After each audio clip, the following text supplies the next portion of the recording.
Hi, I'm Jenny from Renew Socials, and in this video I'm going to be making a scrappy placemat. I'm working alongside a fantastic group called RevivOL, who promote creativity and thrift, so we send in less to landfill. In this case, we're going to be using scrap material and also a piece of old Christmas jumper.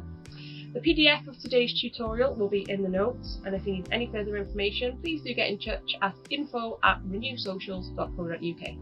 To make a scrappy placemat, you will need templates.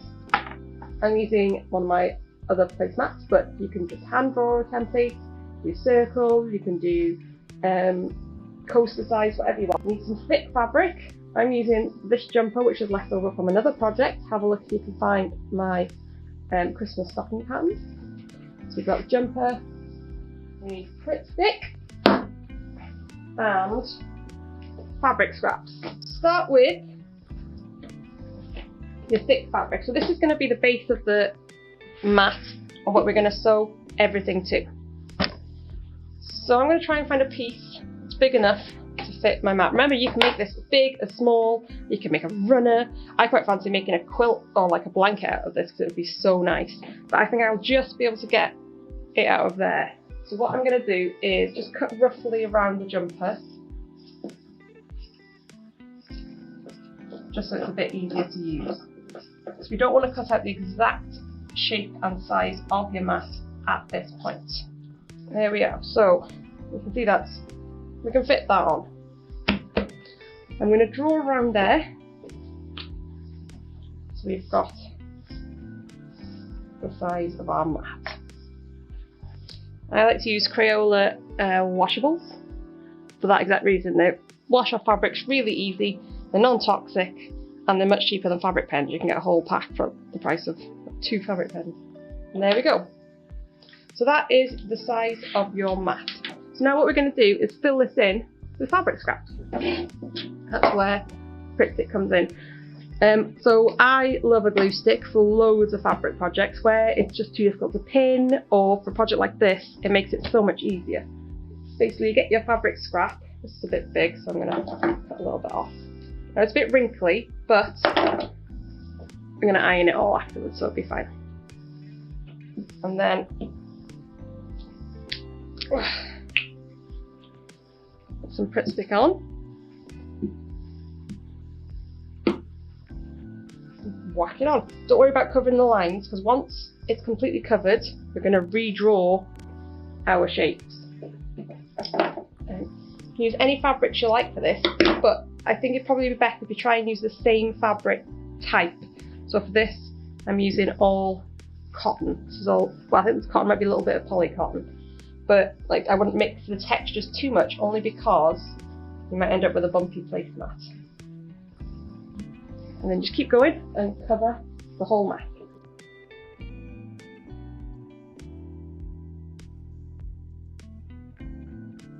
If you check in the comments, in the notes below, there'll be a link to a PDF of this tutorial. And in that one I actually made a Christmas one with all my Christmas scraps, but I used them all up, which is good. But it means I couldn't make another Christmas one for the video. But it's fun seeing some of these scraps again. I'm remembering where I used them. I made myself a lovely chicken top out of this one.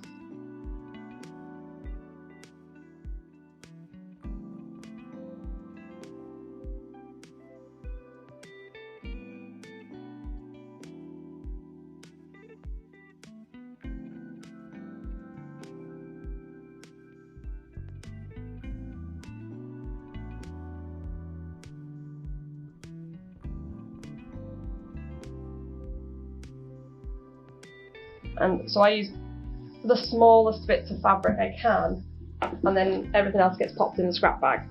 And then so these scraps, like this size, get saved for a project like this.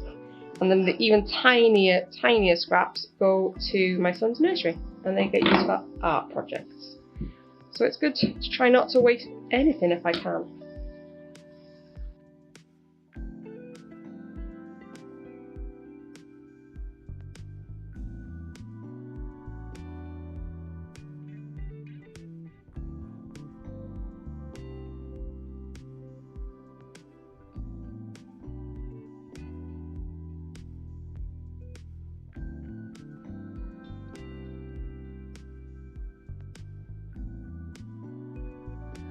So I'm not like completely covering all of the fabric. Just enough to hold it in place for sewing. And this is completely washable as well, so once you wash these, because these will be washable as well, all the glue will come off, but everything will be sewn in place. I always, when I buy new fabrics as well, I always pre-wash the fabric exactly how I want to use it when I want to wash it when I come to use it. So if it's clothes, I want to be able to wash it at 40, you know? So I always wash my fabrics at 40. So all of my Renew Socials products, all the fabrics have been pre-washed at 40 degrees. So then I know that, you know, any chemicals or dyes left over from the production process will be gone. There's less chance from shrinking, less chance of the fabric running. And especially when you've got two different fabrics like this. If they do shrink, they might shrink at different rates. So if they're not pre-washed, you might end up with a wrinkly item in the end. So there we go. There's all our pieces stuck down. I'm going to go sew up on now. So I'm going to take some extra scraps with me just in case I find some holes. We're ready to sew. And for this, we're going to set it on a straight stitch A. I'm going to make it a bit longer just to hold everything in place and because it's a bit quicker. So you can basically sew this on however you like. I tend to do straight lines kind of back and forth over the whole thing. You can do wiggles, you can do it in a grid pattern, just however you fancy. We just want to make sure that all this fabric is stitched down. So as always, do a little back stitch begin. And then just go for it. I find this so satisfying. So can you see how these are lifting apart? So we want to make sure that they stays covered. Oh. Now I'm going to put the needle in, lift that up. I think that's probably because this base fabric has got a bit of stretch. I normally use fleece for this, but I run out. So we're all about reusing. So I'm using some of this fabric. There we go.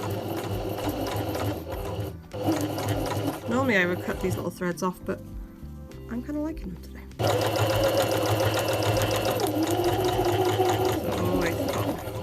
So then you leave your needle in.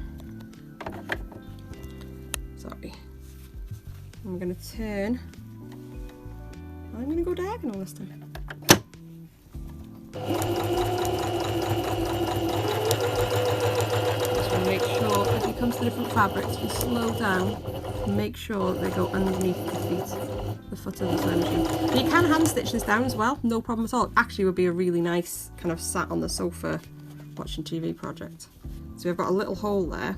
So I'm just going to sew it for now, and I'll come back to that and probably add another little piece over. We'll see how it goes.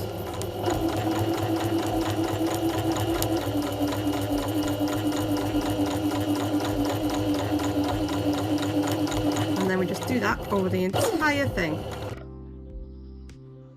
Okay, I've now stitched just along the inside of this black line, and I'm going to cut the mat out.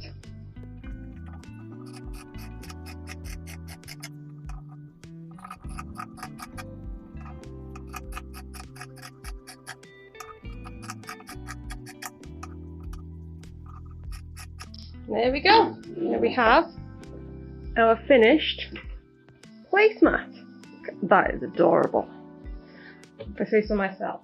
Ready for breakfast. Now you can use the exact same technique to make coasters. You could make fabric and make a really cute bag, but here's some coasters I've made so you can have a little drink with your breakfast. And there you are. So that was how to make this fantastic scrappy placemat. Remember, the PDF for today's tutorial is in the notes. If you need any further information, do pop over to renewsocials.co.uk, or I'm on Facebook and Instagram, and also RevivOL, spelled RevivOL.